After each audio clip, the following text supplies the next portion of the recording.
Guys സർവമായ popcorn ഒരു ഉപാധിക്ക് പോലില്ല. മുമ്പിച്ചു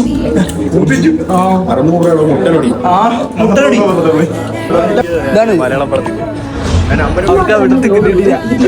ഇപ്പോഴും തിരക്കൊന്ന് പറഞ്ഞില്ല.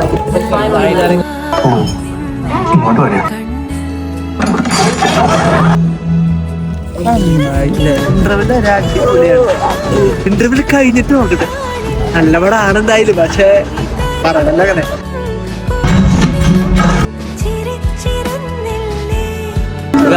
അടിപൊളി പടമാണ്. എങ്ങനെ പറയാ, ഒരു ഫീൽ ഗുഡ് എന്റർടൈനർ വിത്ത് അയ്യോ പ്രണയിക്കാൻ തോന്നും. എന്റെ മോനെ എനിക്ക് ഭയങ്കര ഇഷ്ടമായി. എങ്ങനെയുണ്ടായിരുന്നു? എനിക്ക് ഭയങ്കര ഇഷ്ടമായി. ഞാൻ 10ൽ 10. ഭയങ്കര സന്തോഷവും. എനിക്ക് അടിപൊളിയാണ്. എല്ലാവരും ഒരുമായി ചെയ്യട്ടോ. ഞാൻ അന്വേഷിക്കട്ടെ. ഗായ്സ് മസ്റ്റ് വാച്ച് ആണ്. എല്ലാവരും ഒന്ന് കാണാൻ വേണ്ടി വേഗം വന്ന് കണ്ടോ. Bye guys.